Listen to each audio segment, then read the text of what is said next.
Sempre que a gente começa algum ano, tem várias perguntas e questionamentos, do tipo, quais são as melhores ações para comprar para esse ano? Quais são os melhores fundos imobiliários para comprar esse ano? O que vai subir, o que vai cair, tá? Eu tenho plena convicção que um dos melhores analistas de fundo imobiliário do Brasil, o Ricardo, que é analista da Speech, e aí eu troquei uma ideia com ele e perguntei, Ricardo, quais são os 3 melhores fundos imobiliários para 2023? Ele me fez um estudo muito bacana, eu vou compartilhar com vocês os 3 melhores fundos imobiliários para 2023 e que você consegue investir com menos de R$100. Olha que loucura! Então, a gente começar, pedido é simples, clica no botão de curtir, missão, entreguei o vídeo para você, você me retribui com esse botão de curtir e se inscreve no canal, tá bom? E se inscrever só se você de fato quiser fazer parte dessa galera, se você quiser ser meu aluno aqui no YouTube, se você me considerar como seu professor de alguma forma. Então vamos lá, antes de eu entrar aqui nos 3 melhores fundos imobiliários para 2023 com menos de R$100, eu quero que você entenda uma coisa. O fundo imobiliário tem uma característica muito bacana, onde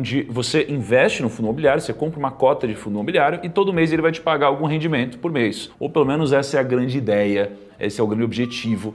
A ideia é que entre todo mês um dinheirinho na sua conta e você pega essa grana e use para comprar novas cotas. O que acontece? Se você compra uma cota de fundo imobiliário por R$100 e esse fundo imobiliário te paga R$1 por mês, esse R$1 vai ficar na conta, porque você não vai poder fazer nada com ele. Então o investidor ele tem quase que uma barreira até o momento que ele atinge 100 cotas. Porque quando ele tem 100 cotas de R$100, ele vai ganhar R$100 de dividendos por mês. Então, a partir desse momento, o investimento dele se torna exponencial, porque a cada mês que passa, ele consegue comprar uma cota a mais. E aí o investimento dele começa a pagar cada vez mais mensalmente. Isso daqui é o que a gente chama de Magic Number. Quando você atinge um Magic Number, o seu investimento em fundo imobiliário se torna exponencial. É isso que você tem que buscar. Eu vou calcular para você o Magic Number de cada uma dessas 3 opções de fundo imobiliário, tá bom? Como que você calcula o Magic Number? Com essa forma que está aí na tela, caso você precise. Vamos começar então com a primeira dica aqui do Ricardo. Estão oficialmente abertas as inscrições para a mentoria do 1 milhão. E se você estava esperando chegar um momento, um sinal para que você começasse a cuidar melhor do seu dinheiro, a investir melhor no seu patrimônio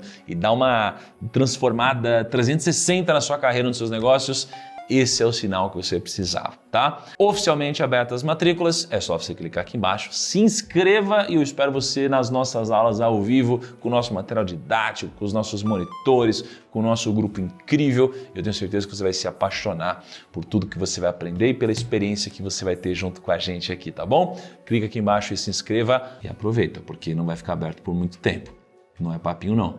É a 17ª turma que a gente está abrindo e a gente geralmente fica com a turma aberta por pouco tempo, tá bom? Primeira opção, KNCR11, Kinea Rendimentos Imobiliários, Fundo de Investimento Imobiliário, FII. O que é esse fundo imobiliário? Ele é um fundo imobiliário, para começar, a ser negociado ali a R$ 97,60. Então, com R$ 97,60. Sabe aquela grana que às vezes você vai usar para ir numa festa, na balada, no jantar? Pô, se você vai no restaurante japonês e vai gastar R$200, você tem uma decisão. Você vai comer aqui e gastar R$200 ou você vai comprar 2 cotas de fundo imobiliário e ganhar rendimento todos os meses? São decisões. Você é livre para tomar decisões, mas você é escravo da consequência. Então, esse fundo imobiliário, R$ 97,60, ele é um fundo imobiliário de CRIs. Ele é um fundo de CRI. CRI é um papel, é um ativo de renda fixa, tá? A gestão é do Kinea, ou seja, do Itaú, e é uma carteira que basicamente tem CRIs atrelados ao CDI. Então, o fundo tem dentro dele papéis CRIs que pagam algo próximo de CDI mais 2,5% ao ano, tá? Uma rentabilidade acima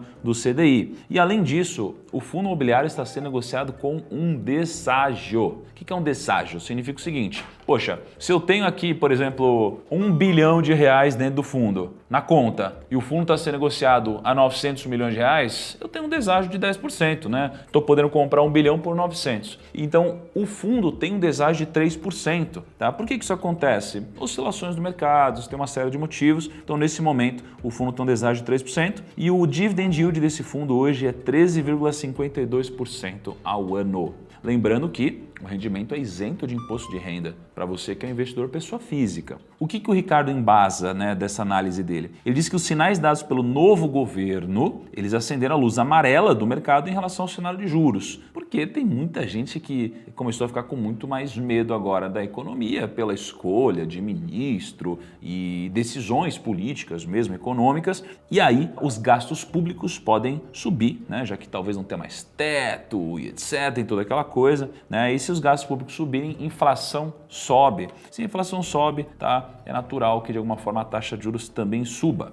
Por mais que o cenário seja improvável, é possível que o Banco Central suba o juro com o aumento de preços. E se a Selic ficar elevada em 2023, o KNCR11 pode ter um dividend yield estimado entre 13,5% e 14,2% ao ano, tá? E ó, descendo aqui, ó, só para vocês terem uma noção, o KNCR pagou em dezembro 1,20 na cota, o mês anterior 1,10, depois 1,10, 1,20, 1,20, 1,30, 1,15, 1,5, 1,8, 0,97. Então assim, se eu fosse pegar o último mês, né, se eu fosse pegar aqui 1,20, então o Magic Number seria 81,3. Então se você tiver 82 cotas, você atingiu o marco da exponencialidade nos fundos imobiliários em KNCR, tá? Perguntar um negócio, eu tô pensando aqui, será que faz sentido a gente fazer um vídeo também com os top 3 ações para 2023? Se você quiser que eu faça isso, deixa nos comentários. Se tiver bastante gente falando isso, a gente pode cogitar fazer a mesma coisa, tá? Mas só se vocês quiserem, porque, enfim, né, eu já invisto meu dinheiro, vocês sabem como, mas se vocês acharem que é pertinente, deixa nos comentários. Vamos então para a segunda opção aqui do Ricardo. A segunda opção seria CPTS11. CPTS11 é um fundo imobiliário, obviamente,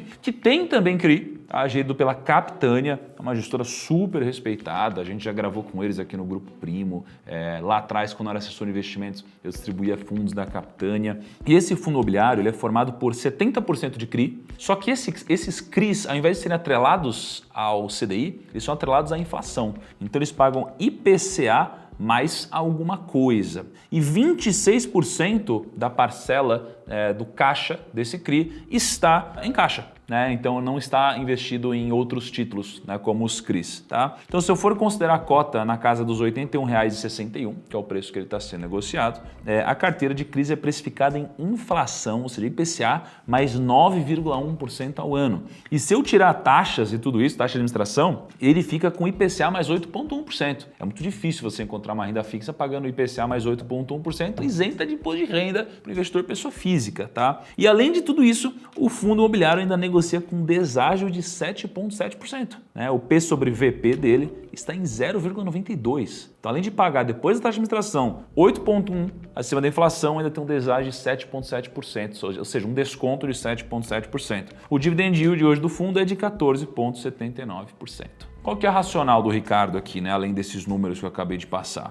É que os meses de deflação, eles geralmente prejudicam os fundos imobiliários de CRI, né? Como foi o caso desse fundo imobiliário. E o IPCA do último Boletim Focus está projetando um IPCA acumulado em 2023 na casa dos 5,2%. Qual que é o resultado disso? Renda de dividendos mais ganho de capital por conta do deságio do fundo. Ele está com deságio alto. Inclusive, essa é a segunda vez, tá, que o CPTS tem um deságio desse tamanho. A última vez foi em abril de 2020. Tá? Então não é sempre que isso acontece. E a terceira opção aqui, a cereja do bolo, né, que o Ricardo coloca pra gente, é o PVBI 11. O que é o PVBI 11? Ele é um pouquinho diferente, não é um fundo imobiliário de papéis, como os que eu citei antes. Ele é um fundo imobiliário de escritório. Tá, então imagina que ele é dono de vários escritórios por várias regiões nobres muito interessantes. A gestão é do VBI. Eles têm um portfólio AAA. O que é um portfólio AAA? É um portfólio, né, de empreendimentos de alto padrão. Então sabe quando você vai num imóvel da Faria Lima, por exemplo, bonitão, novo, moderno, com vários selos, etc. Isso aqui é um imóvel alto padrão. Sabe quando você vai às vezes em um imóvel na Paulista, pô, muito icônico, mas já meio envelhecido e tal? Muitas vezes ele já não é um imóvel de alto padrão. Esse fundo, ele tem 100% do Park Tower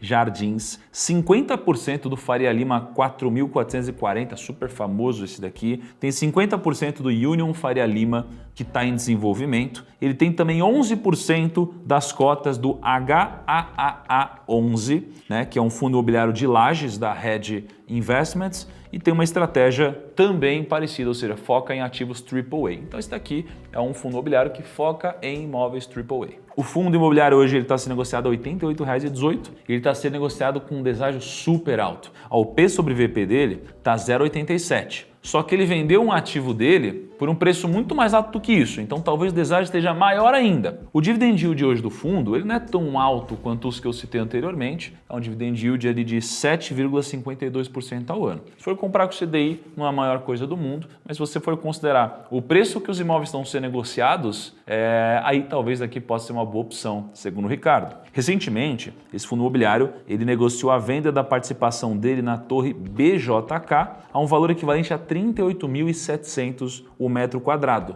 ou seja, 24% acima do valor patrimonial do imóvel. Esse lucro vai ajudar bastante o imóvel, obviamente, a se desalavancar, fazer uma série de operações e vai ser muito bom para o cotista. E hoje, olha só, o portfólio do fundo está precificado abaixo dos 22 mil o metro. E ele acabou de vender, né, a participação dele sendo precificada a 38.700 o metro. Então, será que não tem uma oportunidade aqui? Segundo o Ricardo, tem, né?